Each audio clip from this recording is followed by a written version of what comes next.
Welcome, everybody, to the Michigan Women's Hockey Coaches Show. We are live at Regents Field. This week, Michigan Women's Hockey Head Coach Jenna Trebbiano and I will be talking about, we'll look back at this past week's Michigan State versus Michigan hockey game and look ahead to the weekend in Miami. Welcome, Coach. How are you doing today? I'm doing well. I'm just reposting everything here. So just one moment. Excellent. Got to do it all. Oh, no doubt. I'll talk about a couple things. And we're waiting on the rankings. Those should come out right about 6 o'clock. So we're keeping an eye on that. Obviously, we're hoping Michigan stays at least steady at 5. And our opponents, Miami, for this coming up weekend, they were at 9, but they split versus Maryville, and we'll talk about that a little bit later, Maryville being the number 1 team. So we're assuming Miami University will go up a little bit, which just makes this weekend that much more important. So as we're taking a look, this last Thursday, Michigan welcomed in Michigan State into Yost Ice Arena, and boy, Michigan fans did not have to wait very long, 20 seconds into the game. Malashevsky slid the puck from the bottom of the near circle to the inner edge where Lindahl fired the goal in to start the scoring with their 5th goal of the season. Hansen had the 2nd assist. We talked about Michigan needing to have a quicker start. How happy were you with that start 20 seconds into the game? I mean, you can't beat it. That's that's what I told the team too. And it was a point of emphasis before the game, kind of going with the trend the past 4 games. We had been scored on first, and we needed to set the tone, and obviously a big rivalry game too. So, yeah, it just was, we need to get the first goal and to get it on the first shift. It doesn't get any better than that. Yeah, that was absolutely wonderful. Michigan got their 2nd goal on the power play. When Carr took a shot from the bottom of the near circle, that was saved, and Bobby got the rebound right out in front. Van Solkema was able to save that as well, but the puck dribbled out to her left or her right-hand side. Lindahl went to adjust to the puck and ended up falling down on her knees. As she was sliding towards the goal, she managed to knock the puck into the goal. Just an amazing feat there. I know that on the power play, Michigan has and by the way, that was the 6th goal for Lindahl. We want to make sure that she has the team lead in that. So Michigan scored 6 power play goals out of the last 24 attempts. That's about a 24% success rate. Is that something that you're happy with? Would you like it to be a little bit better? Like, where as a coach do you want the power play to be at? Yeah, I think right now it's pretty good. Obviously, there's always room for improvement, though, and as you go throughout the season, your opponents scout you, and they learn your tendencies, and they learn which players you want to get the puck to. So it's an ever-evolving process, but right now, especially our first unit, things are working, they're clicking. So to have that unit producing, it's always great. Absolutely, and trying to make sure that we get us and not just, there we go. Okay. Always fighting technology, but that's okay. So good power play go there. And then Michigan finished the scoring in the first when Lindahl pulled the puck from the near boards. When she got down, she skated to the center of the near circle, then saw Katie German just flying down the far side of the slot. Flip it over to Katie German, who blasted it in for her first goal of this season. Malashevsky had the 2nd assist. So Michigan dominated the first, not just the first goal, but shots on goal. Michigan had 15 to the Spartans 6. The other 2 periods, Michigan led the shot total by 2 in each period. Did you make any adjustments between games besides like just what you talked about with the team to get that faster start and really dominate the first period? I think we were ready to go. There you go. We had prepared, and we knew it was going to be a good game. Absolutely. It always is, no matter what the rankings are. So I was really happy with our start. Obviously, we scored on the first shift. Lindahl's power play goal was what we would define as an effort play. Yes. And the 3rd goal, after rewatching it, Malashevsky's, she's got 3 players on her on the boards. Yes. And, they have 5 players on the ice, so it's a little lopsided, and she wins the battle, as she tends to do. Indeed. And Lindahl's in a great position, gets the puck, takes a couple strides towards the net, and then Katie German was flying on the weak side Yeah. for a nice backdoor play. So it's just a great effort play by Malashevsky to start out, win the battle. Definitely. Great positioning by Lindahl, and then heads up hockey. Katie German driving the weak side of the ice for a backdoor pass. Just really good puck movement early, and great teamwork to have a 3-0 lead at the end of the first. So that was fantastic. And then there was no scoring in the second. So back and forth again. Michigan had 2 more shots than Michigan State in the second, but no scoring. And then at 1:10 into the third, Michigan struck again to make it 4-0 when Flazar chipped the puck out. When Flazar took the puck, dished it over to Cummings, who grabbed it right at center ice, and she flew down on a breakaway. She came down the near side, then swept across the crease and backhanded it right through the 5-hole for her first goal of the season. Ferris got the second assist. Michigan has had a good deal of success with breakaways and things like that. Is that something that, what setup is needed to get a good breakaway? What do you have to work on to make sure that those plays succeed and Michigan can get past the defense? Well, I think the first thing is speed. Yeah. And obviously anticipating the puck, and you've seen Lindahl. She does a great job of that. Absolutely. But the other element is take the puck to the net. If Yes. you take the puck to the net, great things happen. Yeah. There's no bad shot in hockey, in my opinion. Yes, there are some that have a greater percentage than others. Yes. But anytime you get the puck on net, it doesn't have to be the first time or the first opportunity. It's the second, third, fourth chances where your percentage or chance of scoring increases. So what I really liked about Katie's goal was that she took the puck to the net. Yes. She used her speed to get around the defender and took it right to the net. And even if she hadn't scored, she created a rebound opportunity for her teammates. So Definitely. I really like that play. And Cummings, she only had 1 goal last season despite a lot of really good opportunities. I think hopefully her scoring a little bit earlier in the season, this season, I expect to see a lot more of that from her. I agree. Because she has the skill. She was just a little snake bit last season. So. Definitely. Not out of effort. And then Michigan, 3 minutes and 4 seconds later, Michigan went up 5-0 when Izzy German let go a blast from the blue line. Garbady was in great position out in front. She was able to tip it in for her second goal of the season again. Garbady battling out in front and was rewarded with that right in front of the goal. Izzy German, who had an assist, she's a senior who has played a key role with the defense since she came on with this team as a freshman. According to my record, she hasn't gotten a goal as of yet with the team, despite some really close opportunities.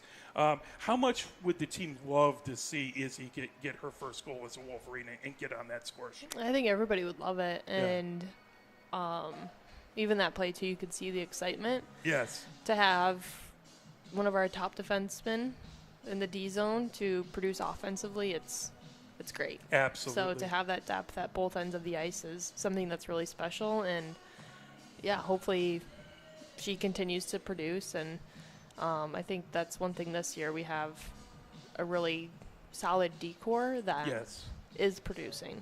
Absolutely. Which last year we didn't really have that. So already Ferris with a couple goals, Katie German with a goal. So anything extra from the blue line is definitely a bonus, right? So that is fantastic.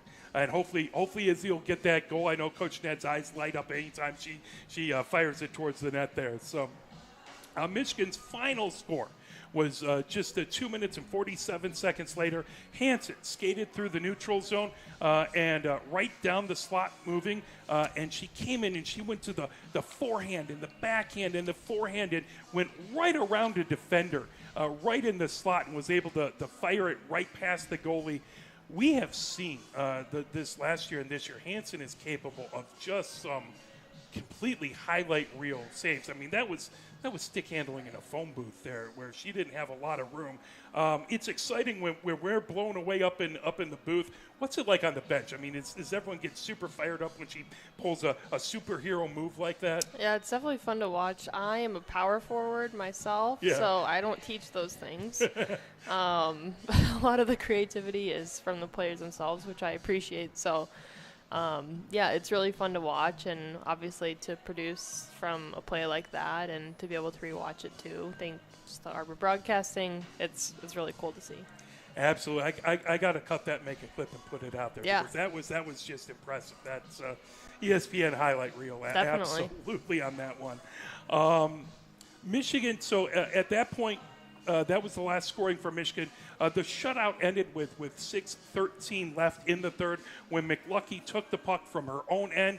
She moved all the way down with speed down the near side. She put on an extra burst and just cut around the bottom of that near circle to get past the defender and skated right down the goal line and was able to chip it in.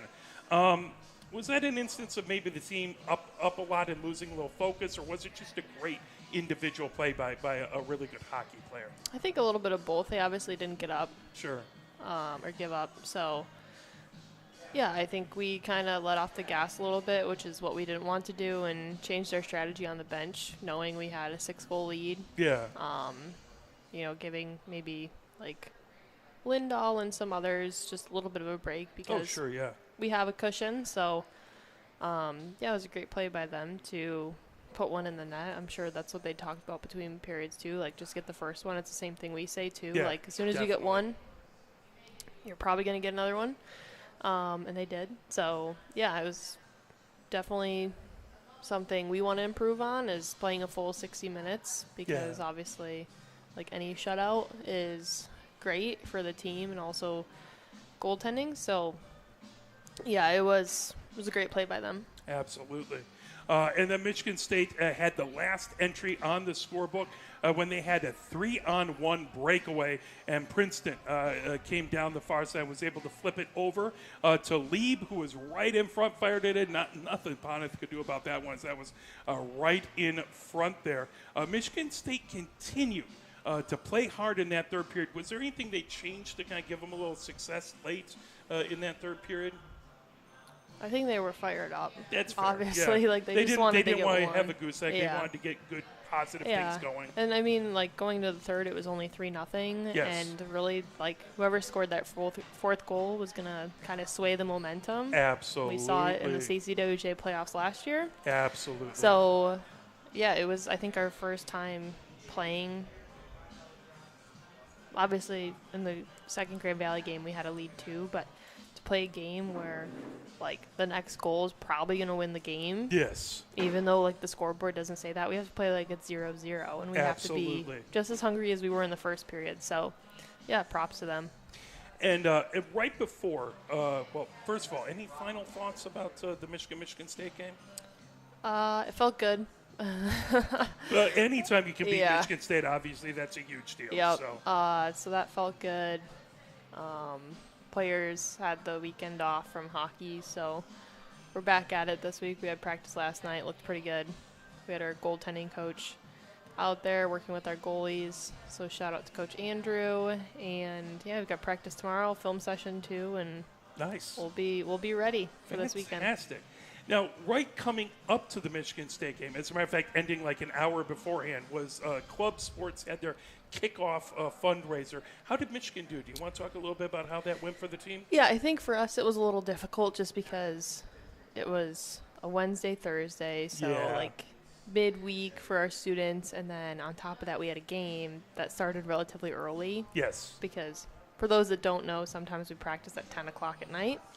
So to have a 7:05 p.m. puck drop during the week is a Absolutely. little abnormal for us, so I Sure, think a yeah, lot of yeah. players were, okay, I'm going to class, going right to the rink kind of thing. So, yeah, it was really difficult, but I think overall the fundraiser went pretty well. I think we raised over $2,000 for our Nice. program, which will help our travel, not this weekend, but next weekend when we go out to UMass Amherst and the University of Rhode Island. Absolutely. So for everybody that shared, donated, talked about our fundraiser, thank you. We appreciate it. And thank you very much to everyone out there with that fundraiser. And keep your eye out because there'll be more coming. And if anyone, does Michigan have a link if anyone wanted to just donate to the team outside of fundraisers on the website? We do. So I think it's actually in my Instagram bio and Okay. also probably my Twitter/X bio too. it's like a giving basket. So any donation that's made on that link goes directly to our program. Perfect. So we'll see if we can share that out as well. If you're so inclined to help donate the team, you can also buy some really lovely gear that helps out the team as well. You can always get to that shop from the Michigan Women's Hockey website as well. Couple other things before we kind of take a look at the upcoming games this weekend. I know there was an early action deadline that's coming up that we wanted to Yes, talk and I about. wanted to talk about that. So the early action deadline for first-year students is November 1st, which is this Friday. So for any student that's considering Michigan, I highly recommend submitting your application by the early action deadline because Michigan is becoming more and more competitive and there's Indeed. a lot more interest. Obviously, you want to get the most complete application before you submit it. Definitely don't rush. But if you apply for that November 1st deadline, you'll have some sort of decision by mid to late January. If you miss the November 1st deadline, it's not a big deal. There is the February 1st deadline, which is the regular decision deadline for first-year students and also transfers. Nice. So if there's anybody out there that's considering transferring to Michigan, there's a February 1st deadline. So just two important dates I like to throw out there, but November 1st is this week, so I wanted to yeah. make sure to make note of it tonight. How are we almost in November? It's I know, unbelievable. it's scary. And it's like 77 degrees out, too. It's It the is weirdest gorgeous, thing. yes. It is not us. Everyone's sitting outside here at Regents Field because it's gorgeous out. It's not because of me. I swear. I promise. So, and then another cool thing that was just announced, the PWHL announced that they're looking to add 2 new teams They are. next season, and here's hoping Detroit will be one of them. What would that mean to local hockey players to have a professional team in the area and be able to see that path is available, not just kind of, you have a couple teams far away, but to have one in this area. Yeah, I was at work when it came out, so I haven't had a ton of time to really So I'm process just throwing it. stuff at you Yeah. there. Yeah, really kind of me, right? Yeah. Well, I think like Detroit. So I went to a lot of Detroit Shock games growing up. Yes. But we don't have any professional women's sports teams here Yeah. in Detroit. Like Yeah. it's heavily professional male athletes, I think the only one would be the U.S. The volleyball.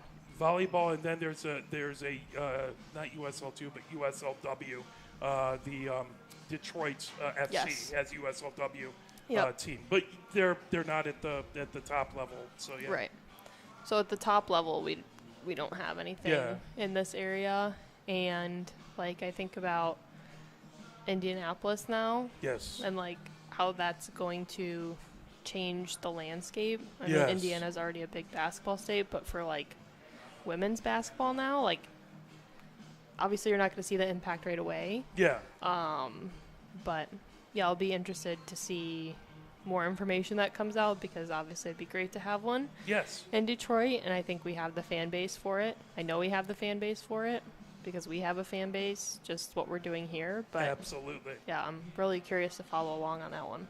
Be nice to see a WNBA team come back as well. I would love that. I love the Shock for years, and of course being a Pistons fan, Bill Laimbeer being the coach for a long time was fun, and it was kind of sad to see them go. So hopefully someday they'll come back, but even more exciting, hopefully there'll be hockey, professional women's hockey here. So that would be excellent.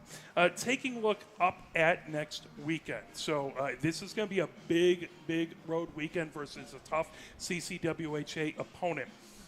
So Michigan goes on the road to Oxford to play Miami University for a pair of games. The first game is Saturday, November 2nd. That is going to be a 9:30 p.m. game. So you don't have to leave Friday if you want to come down and check it out. You can leave Saturday. It's a later game on Saturday. The second game is November 3rd. That's going to be a 2:20 p.m. game. So again, you can come down. You just have to stay one night if you're coming down. You can get back at a reasonable time. I don't know when the Lions game that day is. Hopefully it's a 4:25. Oh, look at that. That would be PM. perfect. So right driving. I'm We'll watching get to it on the listen. bus. Yep. Yeah, listen to the Lions game. I'll get to have fun listening to Dan Miller and Lomas Brown on the way back, so that'll be fantastic. Thank you, Sirius Radio. Miami is 7-2 on the season. They swept Concordia and Davenport. They beat Lindenwood in a single game on the road. They had a split versus Michigan State. So Michigan State beat them. They beat Michigan State. And then they also had a split this past week versus Maryville. That was at Maryville, so on the road versus the number one team in the rankings. They split versus them. So Michigan is going to have a difficult opponent. Maryville was Good try English. I have the rankings here. I got it pulled up. Oh, hey, look The at new that. So ones. they were 9 last week. Miami was, but what is Miami University? this week? Miami is ranked 8 this week, and Michigan is ranked 6th. Okay, so Michigan went down 1 despite winning. And Yes. Well, that's Liberty probably is now because slotted Liberty in now because- came in, yep. so that bounces everyone down. You wanna just kind of run through those top 10? You Yeah, I don't can have run to, through the but- top 10. So Maryville's ranked 1. Okay. McKendree ranked 2. Okay. Liberty ranked 3. That However, makes they've sense. only played A 2 couple games, so they yeah. have an asterisk. Adrian is 4. Midland is 5. Michigan 6. Indiana Tech 7. Miami is 8. Minot State is 9. And Michigan Dearborn is 10. So still a lot of CCWHA representation on that top 10, which is fantastic. So Michigan drops a spot, but then Miami goes up a spot. So again, this becomes even huger, 6 versus 10. So top 10 matchup here. It's going to be this weekend, and Michigan can hopefully, if they show well versus the top 10 team, maybe go back up to 5. But you want to make sure you're in kind of, if at all possible, that top half of the rankings. Remember, 12 teams go to nationals this year. Taking a look, couple other items. Maryville has, Miami actually has 11 players with multiple goals. They've played 9 games, so they've really spread out the scoring. So over 11 players have 2 or more goals. Just for comparison's sake, Michigan has 4 players in that situation. Miami has 39 goals for and 15 goals against for a 24-goal differential. Michigan has 18 goals for and 10 goals against for a plus 8-goal differential. If you want to break that down a little bit more on a kind of a game-by-game average, Miami averages 4 1/3 goals a game. Michigan averages 3.6, just a little higher for Miami there. Miami gives up a goal and 2/3 a game, whereas Michigan currently is giving up 2 goals a game. So Miami a little bit better on both those sides. It's going to be a away game, so Michigan's going to really have to play well to take on this Miami Redhawks team. Have you had a chance to do any film research? What does Michigan have to do to come out victorious this weekend? I think the biggest thing for us is playing on our toes, Yeah. like we did in the Michigan State game, especially at the start of that first period. So if we can come out like that against Miami, I feel pretty good. Absolutely. And we've emailed to make sure we can get permission to broadcast. Haven't heard back, but if everything goes wrong, they will have a stream on YouTube. So really hoping that we can be there, and we've emailed, and I have booked the hotel, so we plan on it. But just in case, they will have a stream, and if something happens, we'll send that out as well. Just talking about one game this week. Anything else that you wanted to discuss? I don't think so at the moment. I think we only have 2 home games the rest of this semester, so I'd love to see more people there. Absolutely. I know one will be a Thursday against...